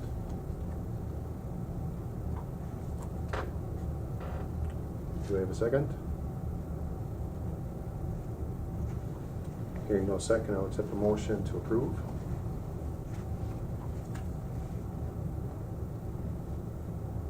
Application with these guidelines that we have in front of us. And these are just something that Matt and I worked on yesterday. Matt mostly talked with the attorney on some of the viability and legitimacy of these. And legalities as well, and kind of tweaked it to get us a start on moving forward with something, but yet not necessarily closing the door completely. So there'll be more to come on top of this here. That would be more of and anyone else, I can certainly get more copies of this here too, which I probably will do. So please hang on. Everybody have time to take a look. Those would be the beginning conditions. Obviously, there's more work to be done, on extending how we do this process altogether, as well as what these specific requests would be within whatever license or permit that would be granted. So there would still be a granting of that. Also, however, it would be basically everything would be the same. It'd be a sheet of paper you get. This is what you get. Everybody gets the same thing. That's what we're trying to get to, but we're just not there. So this is just a quick list of just some of the things that we quickly thought of. They can be modified, adjusted, added to right now or later if we want to at a later date. Or it kind of states here in the first item 1, if in the future the county amends its ordinances that further regulate short-term rental use or establishes short-term rental licensing, this conditional use permit will be subject to said regulations and license and any subsequent fees. Subject property owner shall obtain any future Koochiching County license and shall comply with all future requirements and restrictions. So that would be kind of the blanket statement that would be for the permit or license that would be ensuing this type of procedure. There'd still be a procedure for approval. Exactly what that would look like yet, I'm not certain, but we would certainly have a list of things that would cover all the safety issues and the noise concerns and the hours of operation, things like this here, which we can determine here too. So, but yeah. So with that, again, I would accept a motion to accept combined parcel rezoning and conditional use permit number 2302. Which is 2291 Town Road 342. Pat, Kari, Flannery. To accept it? Yes. I'd make that motion. Thank you, Commissioner Roach. I'll second. Thank you, Commissioner McIntyre. Any further discussion? Matt? So, Mr. Chair, is the motion with conditions, and then should those conditions be read? They certainly can be. Everybody's got a copy. That was my question. I can certainly read them. The motion is to approve the zoning permit with With the conditions. with these additional conditions. Yes. Okay. This I'll- paper. I'll read The five items. I'll read the conditions. First condition, if in the future the county amends its ordinances to further regulate short-term rental use or establish a short-term rental licensing, this conditional use permit will be subject to said regulations and license and any subsequent fees. Subject property owner shall obtain any future Koochiching County license and shall comply with all future requirements and restrictions. Number 2, on-site management or short-term rental management shall be available 24 hours a day during rental periods. On-site response is required for any disturbance or complaint. Response time shall be within 30 minutes of contact or complaint. Number 3, owner of short-term rental shall erect a temporary sign visible, legible from the public road that clearly identifies short-term rental unit, the property address, on-site management name, and 24-hour contact number. Signs shall be approved by Koochiching County Environmental Services. Number 4, owner and property shall be compliant with all other jurisdictions, regulatory requirements, including but not limited to the Minnesota Department of Health. Number 5, property owner is required to register with the Visitors Convention Bureau and pay any associated fees. The bottom is just a future discussion on how to move forward with or without a moratorium. That would not be part of any commitment to a motion here. So, now we do have a first and a second. Is there any discussion? Hearing none, I'll do roll call vote. Commissioner Roach? Yes. Commissioner McIntyre? Yes. Commissioner Hill? No.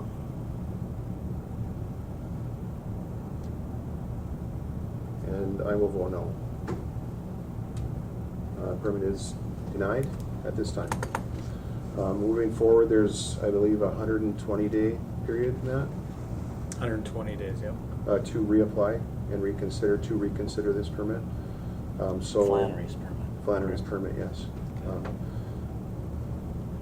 So we would encourage you to reapply, and maybe we can have some of those discussions that some of the neighborhood has concerns of, and maybe a little time will help kind of smooth this out a little bit to see where the neighborhood really wants to be, and if it is where the neighborhood wants to be, you reapply, do the same type of deal you've just done here today, then we would move forward in the same process, go through planning and zoning, get a recommendation, come to this body here with that recommendation in hand, along with either a for or against on the conditional use permit. So moving forward, Matt has, he would have all the information on how to move forward and what that looks like.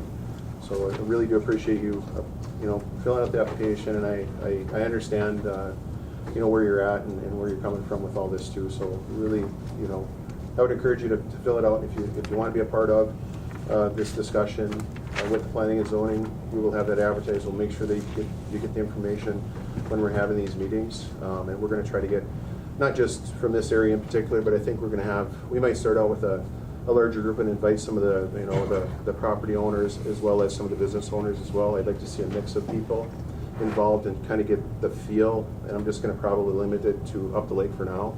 I know we have International Falls as well, and even the county in general overall too that is encouraging this, and we'll probably get into that too to a certain extent, but right now we'll kind of focus on maybe up there, and maybe we'll get into it all, who knows. I mean, if Matt really wants to tackle having it countywide, which it would affect the ordinance countywide, so it would be, I guess, potentially countywide. So I shouldn't say that we'll just focus on the lake area, because we have VRBOs all over, so Big Falls and North Home and stuff like that. So, but all right, well, next item is to consider combined parcel rezoning and conditional use permit number 2303. So again, the Planning and Zoning Commission met on July 13th to hold the public hearing on the combined parcel rezoning and conditional use permit application submitted by Cody and Pamela Norman.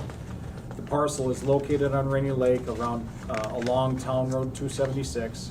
The applicant is requesting to rezone their parcel from R2 medium density residential to RR1 residential recreation, and request a conditional use permit in order to convert their existing residential dwelling into a short-term vacation rental. As per the 1975 Koochiching County zoning ordinance, approval of conditional use permit is required for conducting a recreation service-oriented business such as the proposed use.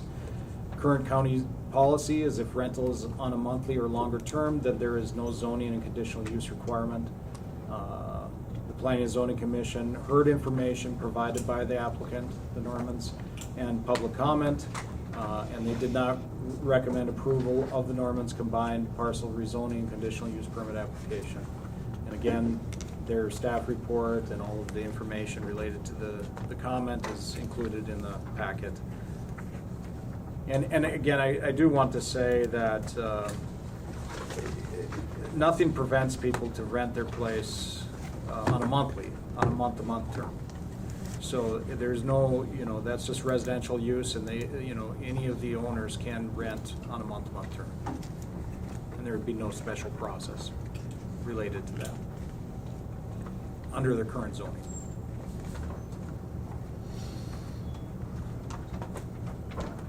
Okay, thank you, Matt. Any discussion here? We're going to go one by one with these here. And this property is, as Matt said, lots 10 and 11, Crystal Point located section 8. Address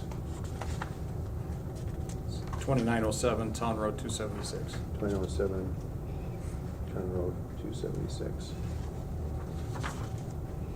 Overall and in general, I think a general concern of people either for or against a VRBO is more of a general nature. Some of the letters that we've gotten either for or against VRBOs, some of them were specific to certain properties, some of them were specific to Koochiching County overall and in general. Those ones in general will be looked at in general and overall when we get into the permitting process and how to kind of cover that concern as well, on a taxation level and a little bit different way of looking at things. But right now before us is the 2907 Town Road 276 of Cody and Pamela Norman. And you did read their letter earlier. That was from them.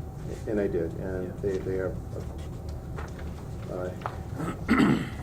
Because they couldn't be here in person, so they Could be in wanted person. to And is have there that. anyone online? The ones online are there? Okay.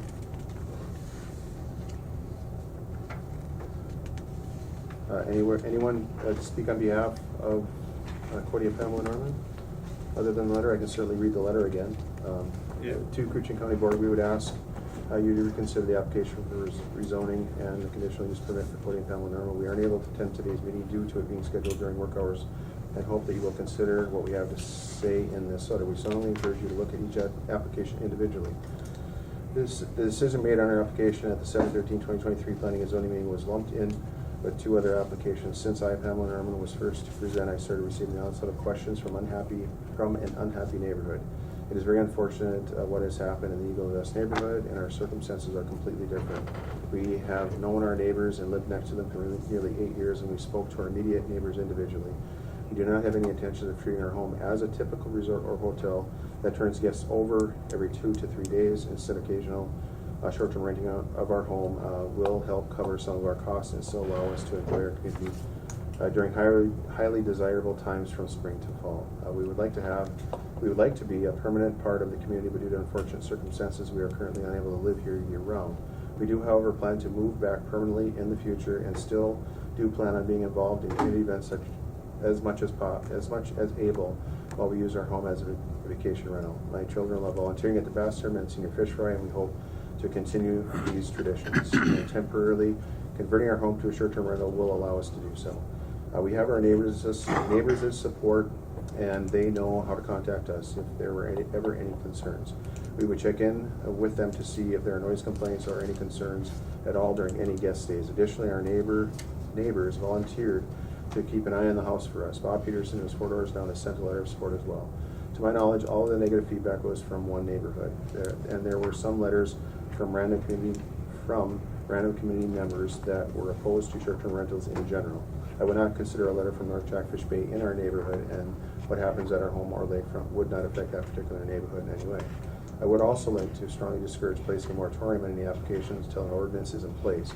We were told creating and approving a new ordinance would take approximately 1 year. However, if you have a friend, that was a county commissioner 8 years ago, and this very thing was a topic of conversation at that time, and still nothing is in place. What this is doing is promoting rogue operations. Doing a quick search of Airbnb and VRBO, multiple Rainy Lake homes are listed as vacation rentals, far beyond the 6 that have been approved, and some of which are new listings indicating they were newly listed this summer. And this is excluding any Rainy rental, since I've been told they are their own entity. Not only are there ample listings of these 2 wild sites, many homeowners have their own independent sites that do not follow these vacation rental site rules. I encourage you to consider each application individually for approval with the condition the Minnesota Department of Health guidelines and requirements of a reputable vacation rental site be followed. Many of the rules that we plan to put in place were Airbnb guidelines: quiet hours, no parties, respecting neighbors, posting fire escape routes, functioning smoke alarms and carbon monoxide detectors, providing fire extinguishers, and supplying a first aid kit. Another benefit of using a reputable site is liability coverage and damage protection. Additionally, the MDH has guidelines for bedroom size requirements and 3-foot spacing of beds. Looking at pictures from local listings online, it is clear that these spacing guidelines are not always followed. By us applying for a permit following MDH and reputable vacation sites guidelines, we are far ahead of many of the local vacation rentals and are only being punished for one owner who did not communicate with their neighbors and left no way for them to submit a noise complaint, and others proceed to list their vacation rentals on Airbnb, VRBO, or independent sites without a permit. One of the concerns brought forward was that vacation rentals would not be paying their fair share of taxes. Our community just granted millions of dollars in tax breaks for 2 new hotels, yet we are just a mere family trying to get by paying their bills by occasionally renting out our home. Rainy Lake is a vacation destination with a large number of seasonal businesses. Without tourism, our community could not survive.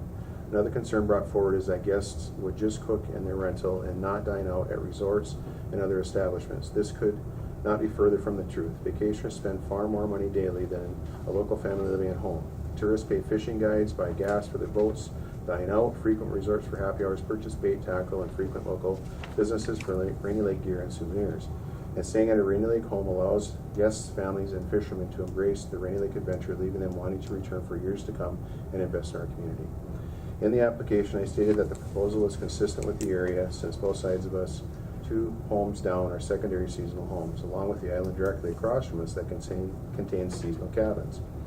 I would like to add that since the time of the application, I learned that there are multiple vacation rentals in our area. Additionally, there is limited lake access.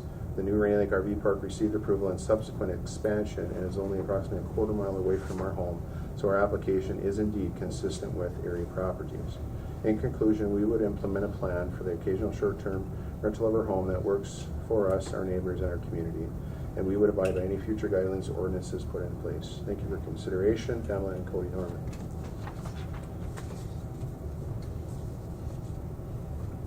You have anything else? I don't know if there's anybody here for public comment for their application. Anyone here to comment here or online on the application for CUP 2303, 2907 Town Road 276 for Cody and Pamela Norman? Anyone? Hearing none, any discussion?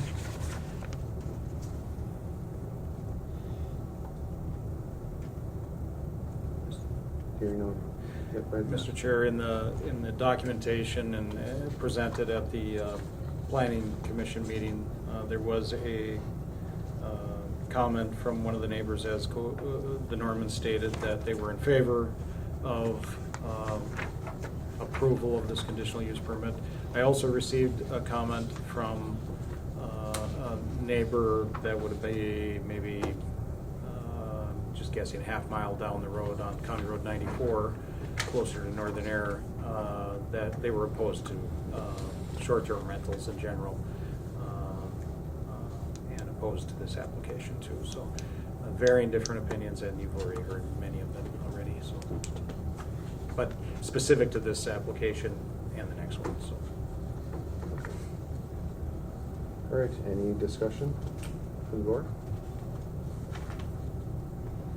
All right, wishes of the board.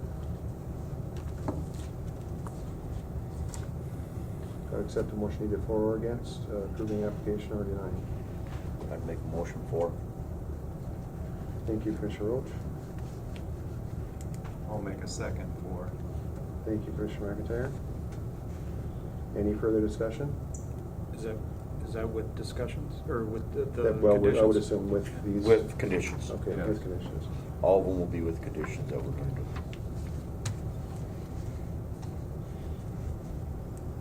do. Okay, any discussion?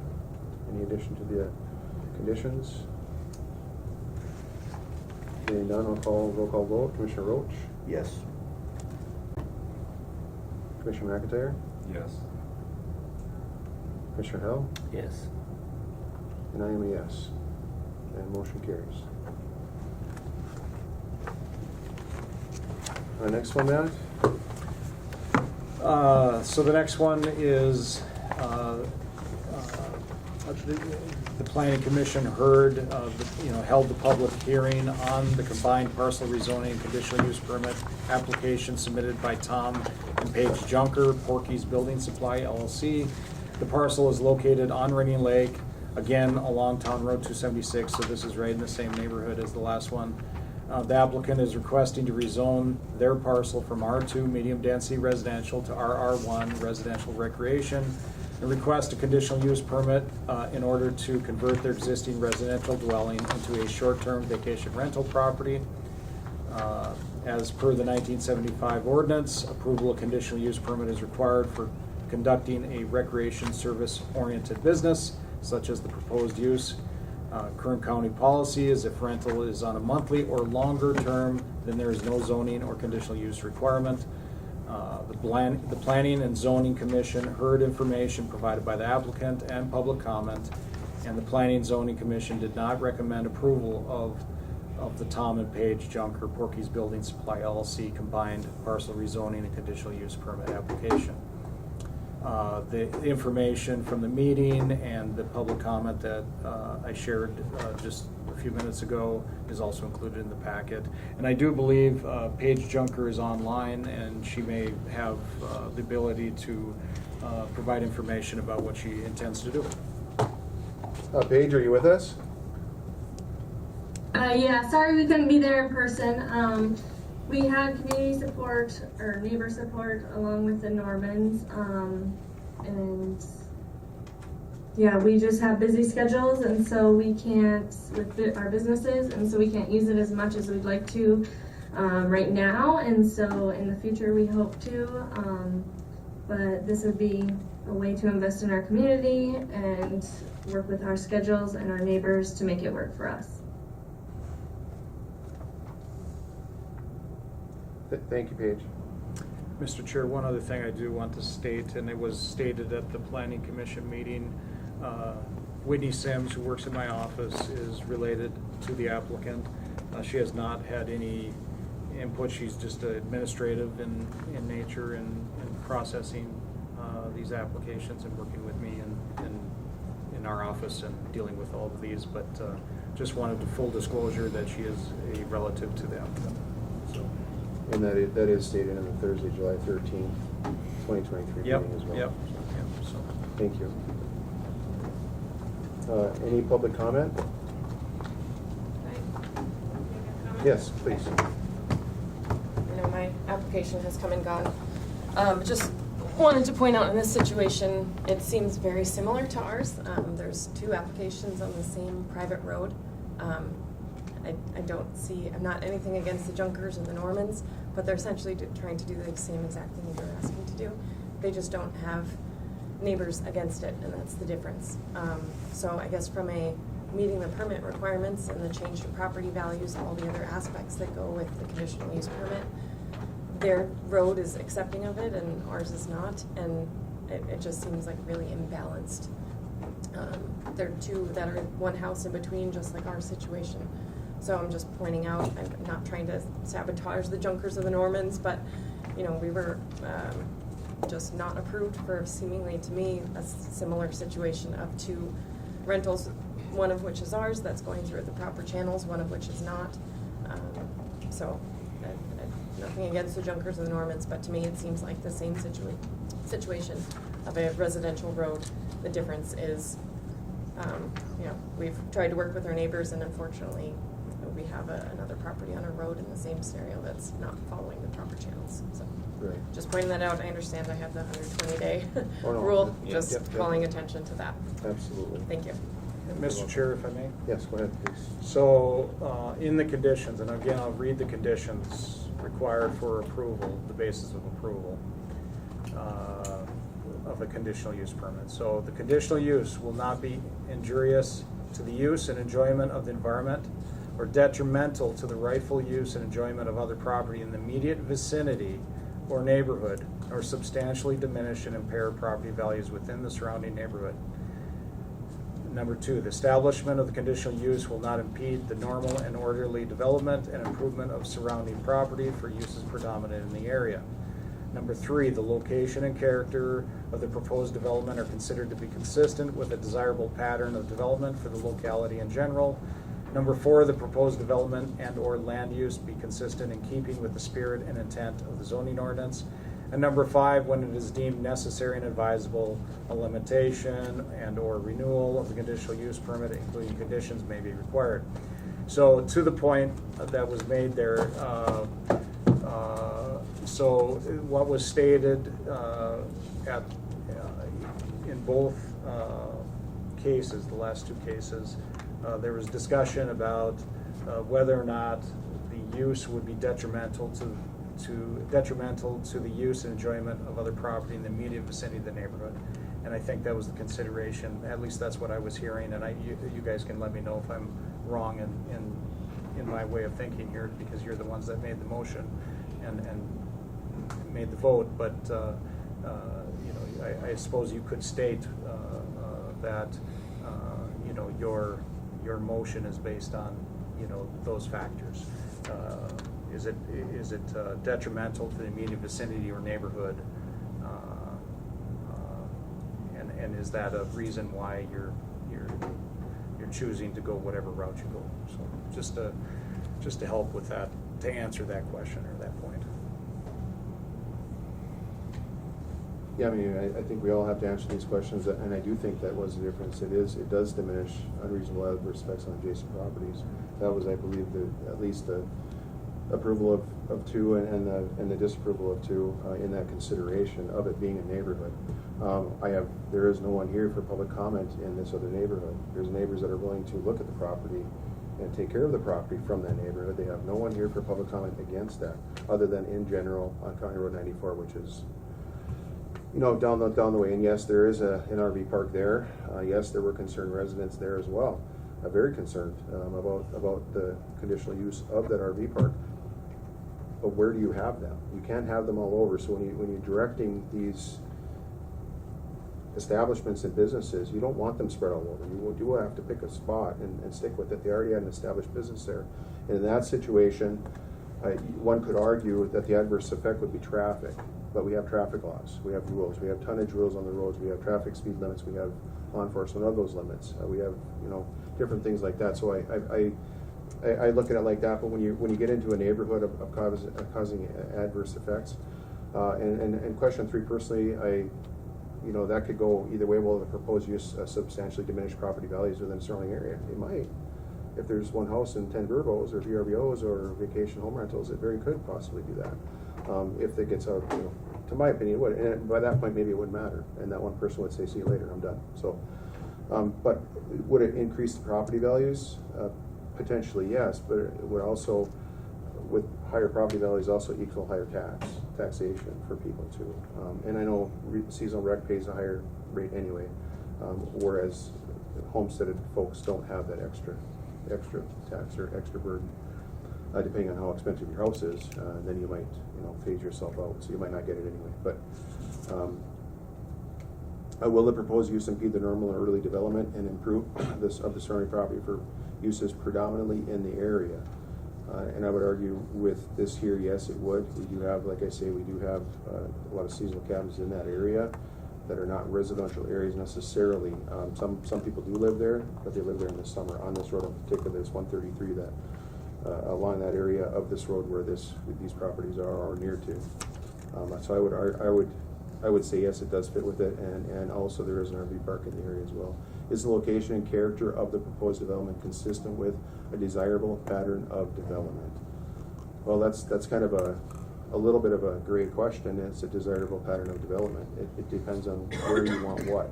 And do we want everything everywhere? And that's the idea of planning and zoning, is to actually specifically pick these areas. Now, and I personally haven't picked these areas. They are the areas, but the neighborhood does obviously at least matter right now with the decision making, in your case, in the Eagles Nest area. But the proposed development consistent, there's no development. There's no development there. There's a few houses being built. There hasn't, I don't know how many building permits that we've actually had in the last however long. In the city limits of International Falls, I think we haven't had 10 permits in 10 years for building a home in particular. So there is really, the development is more of an investment at this point. I mean, and which is fine too. So I would personally, the location of proposed development consists with desirable family enough development. This really, to me, doesn't fit the criteria anyway they question, but, and there's no opposition. They have zero opposition. There's no one else here against the neighborhood having this, that I'm aware of at least, or that is here. And they have all been notified, correct? Yeah, notification was given on every conditional use permit application, and it was also advertised in the newspapers. And of course, we had the public hearing, with the Planning and Zoning Commission, where people were allowed to speak and share their thoughts. So, and of course, this process too. Absolutely. No one else here for public comment? Anyone? I'll turn it over to the board. Any comments or concerns? Hearing none, we'll ask for motion either for or against approval or denial of conditional use 2304. Yes, go ahead. And these are for 1 year permits, these conditional use? No, this is a permanent decision that you're making on conditional use permit follows the property, and the rezoning, of course, is permanent also, unless it was changed. Of course, they'd have to reapply, or We have to change the zoning ordinance in order to have it as an annual deal, and then it doesn't follow the property. That's one of my deals with it, is it follows this property forever. So this is a true benefit to the property when it's forever, because getting rid of it is a difficult process. So, but with the conditions that you're putting on here, that says that they will be subject to any amendments or regulations that are put in place in the future, that covers changes that might be coming up in the future, and that they'll be subject to those. And so you're stating that in your conditions. So. And it will be subject, and then I think getting in and revamping the planning and zoning guidelines booklet then would specify that it would not necessarily be a conditional use permit, it would be more of a permit application or a license application through the Environmental Service Office upon approved conditions that has already been vetted by planning and zoning, by Matt, and by this board here. So moving forward, that's what would be more streamlined, more transparent for everyone involved. Everybody would have the same piece of paper and the same rules to go by moving forward. And that doesn't mean you can't reapply, honestly, because the consideration of these permits, may or may not change, and that's always encouraged and a possibility. So there's just a timeline to wait for it. So, anything else, Matt? No, thank you. Any further discussion? Again, I would ask for a motion for or against considering combined parcel rezoning conditional use permit 2304 for 2917 Town Road 276, Tom and Paige Junker. I'll make the motion for. With conditions? With conditions, yes. Thank you, Commissioner McIntyre. I'll second it. Thank you, Commissioner Roach. Any further discussion? Hearing no discussion, I'll call the question by roll call vote. Commissioner Roach? Yes. Commissioner McIntyre? Yes. Commissioner Howell? Yes. And I am a yes. Any opposed? And motion is approved.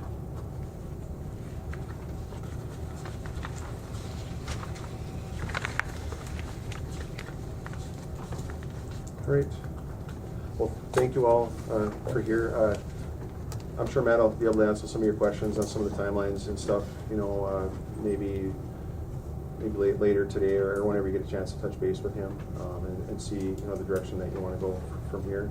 And thank you all for coming to today. I know it's difficult and it's a tough subject, and maybe moving forward in the future we'll have some guidelines in place that we can kind of agree with a little bit and kind of get this out there, because I agree. I think we really need to have that the rules, you might say, for everyone, and that's where we start from, and then we can have discussion beyond that. So, but again, thank you. So you can certainly hang out if you want to, and we're going to move on to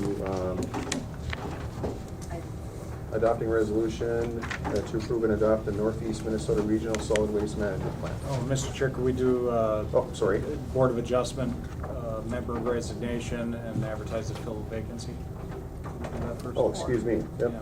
Sorry Oh, about that. and one other thing was were you going to consider recommending the Planning and Zoning Commission study this issue of short-term rentals and come back to this board with recommendations? Could we put that on the next Sure. board meeting? Sure we can. Okay, Yeah. we'll maybe have some information on that and the Okay. reasons why, if that's okay? Yep, that's fine. Okay, all right, thank you. So on the Board of Adjustment, Steve Peterson has provided written notice of his intent to step down from serving on the County Board of Adjustment. Steve has served on the commission since his appointment in July 2014, and we're sorry to see Steve step down, but we must move forward to fill these vacancies because we need active participation in all these boards in order to make recommendations to you, as you know. So I'm seeking to fill the vacancy, and I'm looking for board action to accept his resignation and seek authorization to advertise to fill the vacancy. And then it would be brought, once people submit a letter of interest, then I bring that back to the board for approval. And could you explain to everyone that board and that process of that board, and that you can't have alternates on that board? Yeah, so the Board of Adjustment is a 5-member board. Alternates are not allowed, so to have a quorum of that board, we have to have 3 members. We're down 1 right now. So that's down to 4 members. We gotta have 3 at a meeting. We just had a Board of Adjustment meeting scheduled here last week, and there was unexpected things that happened with one of the board members, and one had already said at the previous meeting that they would not be available for this date, so we expected all 3 to be there, and they were unable to attend because of the emergency that came up, and so therefore we did not have a quorum, and so we had to cancel that meeting and then push those applicants down the road to the next meeting. Again, we have timelines related to decisions that have to be met. Having these meetings and having participation is really important. So filling this position is very important. Great, so this is to accept Ms. Peterson's notice of resignation. Thank you for her service as well. Yes, I have a letter for also if we could get authorization to have the board chair sign a letter to thank Steve Peterson for his service, his public service. These boards get a stipend, and that's another thing that needs to be brought to the board in the future, is the per diems for these board members, and this doesn't just affect the Board of Adjustment, this is the Planning Commission and many other boards that the county has. Right now, they currently receive $40 per meeting, and the chair receives $45, and I know there's been discussion about potentially raising that in the future, but that's another day, another discussion, but just a point of interest. Yeah, so they give us 9 years of service, and that's good, and these are volunteer boards basically that deal with some stuff that sometimes is unpleasant and but important to the community, so we really do appreciate him taking the time to do that. And so there will be a letter, his resignation, and then advertising for a new appointment. And that's our motion. Yeah, and Board of Adjustment deals with variances, so setback variances and that kind of thing, so just kind of giving you a sense. They also deal with appeals and different zoning issues. So I'll just give you a copy of the letter we drafted for, you just pass it. I've got the one for. So I would accept, thank you. I would accept a motion to accept the resignation of the letter and authorize filling the vacancy. I'll make the motion. Thank you, Commissioner McIntyre. I'll second it. Thank you, Commissioner Roach.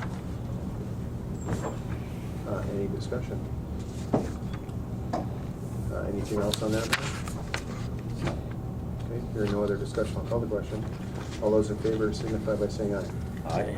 Aye. Opposed? And motion carries. Thank you. If you could just sign that letter, Jason. That'd be great.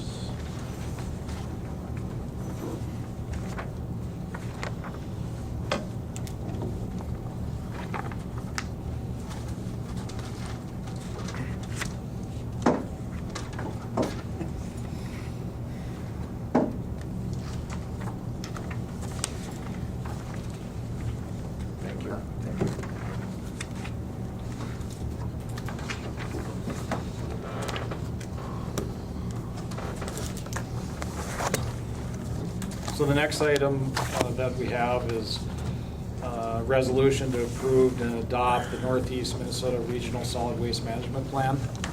Over the last 2 years, we've been working with the Northeast region, counties of Aiken, Carlton, Koochiching, of course, Cook, Lake, Itasca, St. Louis, and Western Lake Superior Sanitary District, in developing a regional solid waste management plan as required by Minnesota statute and rules. We previously reviewed the plan that the MPCA has provided public notice of a preliminary, we previously reviewed the plan with you guys, and the MPCA has provided public notice of a preliminary decision to approve, including taking public comment. Got one. This last step we must take is to adopt a resolution approving the plan, which is submitted to the MPCA. And I recommend approval of the resolution and to adopt the regional solid waste plan. It's required, something that's required every 10 years as part of our waste management process. So the previous plan that we had, I believe Wayne was highly involved with, and the county board approved.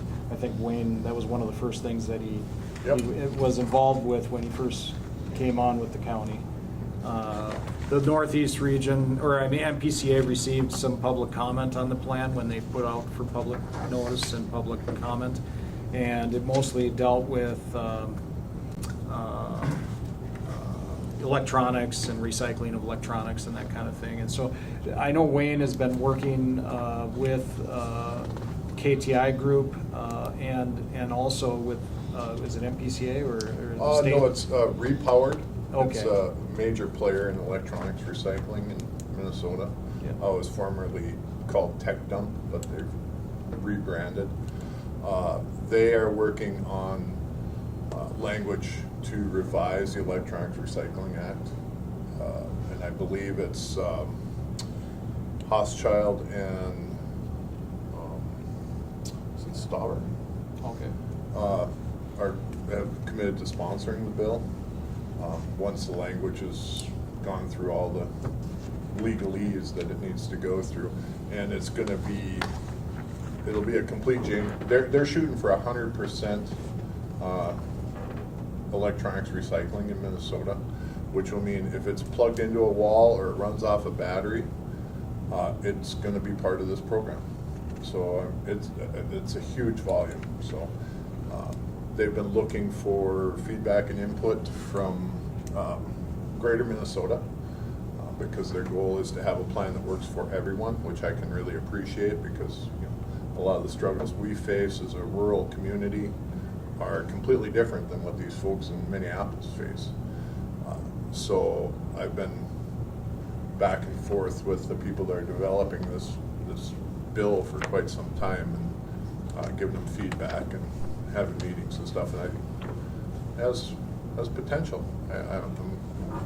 They're shooting for, when you say 100%, you're talking about 100% participation, but also the cost associated with it would be paid for through the, so the county's not paying the cost. It's going to be built into the cost of the electronics, and then the state will manage a program that helps to recycle these items that are not good to be put in landfills, basically. Yeah, it's a stewardship program, much like they have with paint care.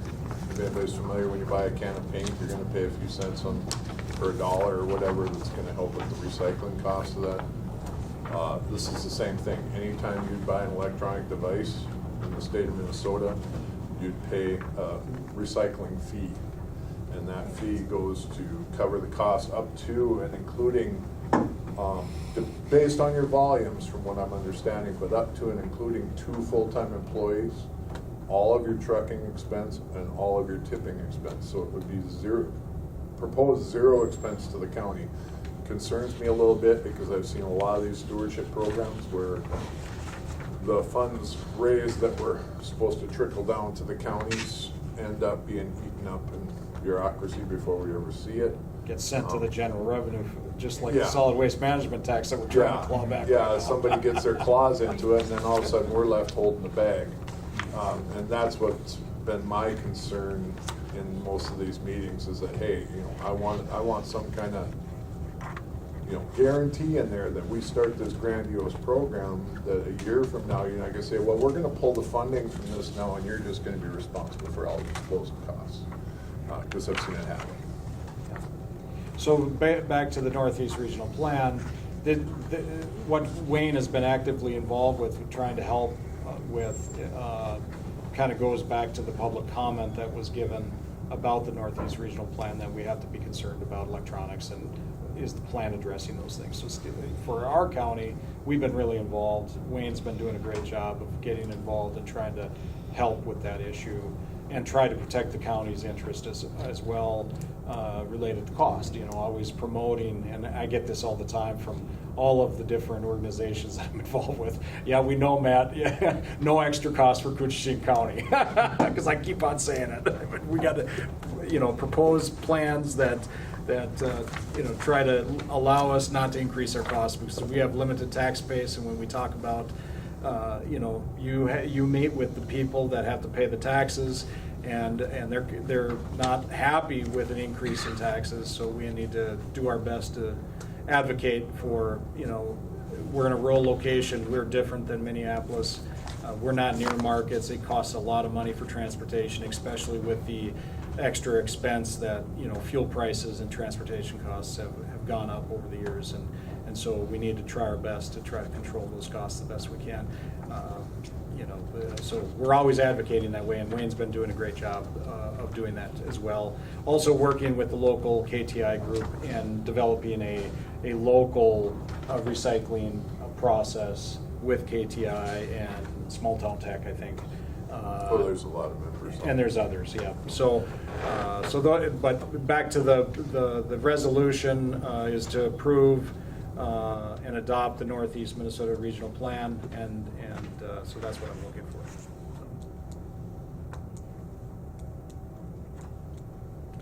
Any questions for Matt? I know this is a big deal. This is the result of probably many months and even maybe a couple of years worth of work over the course of the last couple of years, and I got to go with Matt a couple of times to kind of a steering committee area that was in I think Bouquet area there, a couple of meetings, and some of the stuff that we had concern of was the e-waste and the recycling. So I know they're being addressed in here, and then we actually we haul our to Northwest. Is that correct? We haul our the Marquette landfill to Marquette, which is in the 180 Northwest miles region, which 180 miles with $5 a gallon or over $5 a gallon fuel prices, which resulted in a contract being kind of updated with over/under expense cost, just because of they literally losing money going down the highway. So, and anything closer be appreciated. But then the next one, I think the next one was in Superior, which is slated for closure. Is that right, Matt? And then they're slated for closure in the next couple of years. St. Louis County and those counties near Duluth are all trying to. The Northeast Regional Plan addresses adding additional capacity for landfilling, and part of that push is based on these counties needing places to go with their waste, and so MPCA and the state really push for trying, we don't want to put any waste as best we can into a landfill, but obviously landfill is a component of managing solid waste, and so we need landfill capacity. So the Northeast Regional Plan includes that is a big component of the plan, and that there is the opportunity to develop landfills. DEMCON, I had previously, maybe a few weeks ago, brought a letter to you in support of a facility in Keewatin, where they're converting an industrial landfill into an MSW landfill. So, and of course the county supported that.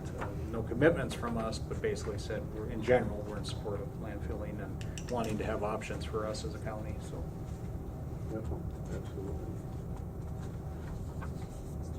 Yes, go ahead, please. Yes. When you presented this at the COW to the board, this plan, when reviewed it all, you were talking about some organic material. And Yep. starting a program in the Yes. county, is that part of this as Yes, well? yes, it is. So, as part of our commitment to this plan, I mean, we're committed to a lot of things in the plan, but basically in generalities, we're gonna manage waste and, the best we can and properly. We leave ourselves open to choices as far as where we want to, if we're hauling to a landfill, where that might be. We're not committing to any location in this plan. But in the plan, we are committing to, further developing a backyard compost program, and we need to do some work related to that. But basically, giving the opportunity to residents to purchase backyard composts, bins that they could put in their backyard, and manage some of the waste that can go into a compost bin, and therefore not put it into our waste stream, and therefore we don't need to haul that material to Marquette, and they can use it. Eventually it turns into soil, and it can be used in a garden or various other purposes. So it's a small. It's I think long term it's an important thing, but it's a small growth type of thing. I mean, people will be volunteering to do this and take some of their waste out of the waste stream and compost it. So When you're selling them, I'll take one. so we will. What's that? When you're selling one, let me know, I'll take one. Okay. Okay, that sounds great, It's and a lot of that's really weight. helpful. No, It's a lot of weight, isn't yeah, it? The that's solid- that's the correct. organic Yeah. material? What was the percentage, Wayne, of waste that came from organics? Was it like 40% of our waste is organics? No, it's more than that. 60%. By weight, if you go by weight, it's 60%. 60%. So by volume, maybe so, around 40. So if we can take out some of that organic material, that's certainly helpful. And in other counties, they've got some pilot programs on the North Shore related to commercial, restaurants and that kind of thing. And so that may be something we pursue in the future. But we're going to let them be the guinea pigs in that process and see how they implement it. I mean, there's issues related to organics. If you don't manage it properly, there can be smells and some things that might have negative neighborhood impacts. And so you have to manage it properly. And so we're going to see what kind of program they develop and then maybe piggyback on that. So. Is there any commitment from the county to do that type of a program ourselves? Or this is just an individual house-to-house program right now? Yeah. Residential. Residential. We're committing to developing this backyard compost program. And basically it's advertising, providing them options for a bin. They would pay for the bin, but we would help them by giving the directions that the manufacturer would provide that says this is how you do it. And then we'd ask them to track the amount of waste they put in so that we can then report that back to the MPCA. So they would get the bin at our cost, so no extra cost. We should be able to buy it at a lesser cost than just a consumer buying something. So, and we're going to be partnering up with Aiken and Itasca in this program. So I think Aiken had volunteered to purchase the number of bins, and maybe every year we'd advertise, get the number of people that are interested, and then we'd provide that to our, whoever's going to make the purchase. And among all of our counties, we'll purchase a group of those bins at a lower cost than one individual. So.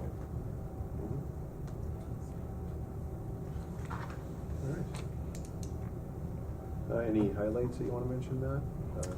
I think we've covered pretty well, and then of course, I mean, there's 150 pages. We spent a lot of time at the committee of the whole going through the process, but there's a lot there. But basically, we want to manage waste in a better way. We want to always try to look for opportunities to not put it into a landfill if we can, and so recycling programs are important.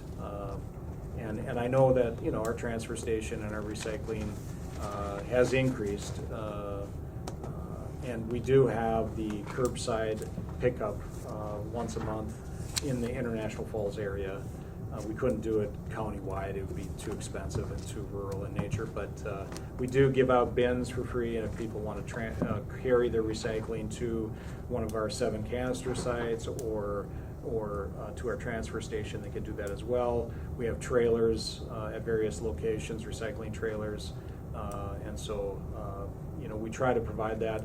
I know Wayne has containers for cardboard in various locations. How many containers do you have out there? Not scrap metal. Oh, it's scrap metal. Yeah. I mean, so yeah, there's a lot of different things that we do, and Wayne's kind of immersed into a lot of it. He uses his roll-off truck and picks up a lot of different things in a lot of different locations. Yeah, the cardboard containers are just at the canister site. Yeah, yeah. So yeah, Wayne does a great job, and we'll continue to try to decrease the amount of waste that goes into landfill, because it just costs us more money, right? I mean, although recycling, there's a cost of recycling too, and because we're so far away from markets, I mean, we're not for sure making money on recycling, but if we can decrease the amount that goes into landfill, that's a good thing. So. Great. Any questions for Matt?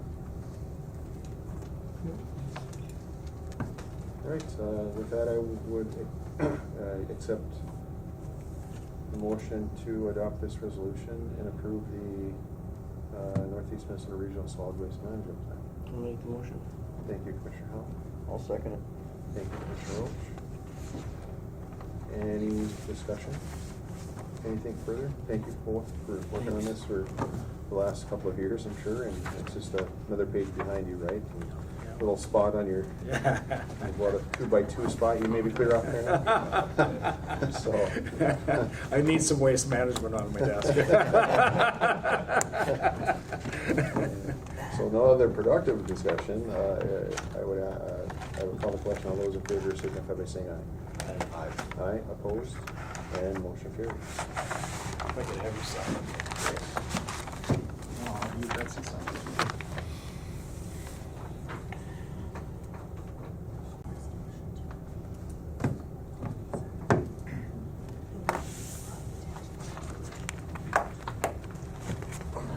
We're done. Oh, thank you, gentlemen. Thank you. You're done. Yes. Thank you very much. Thank you, Matt. Thanks, Matt. Thanks. Any other business? Okay. At this time, it's public comment period. I would ask for public comment in person or online. Anybody for public comment?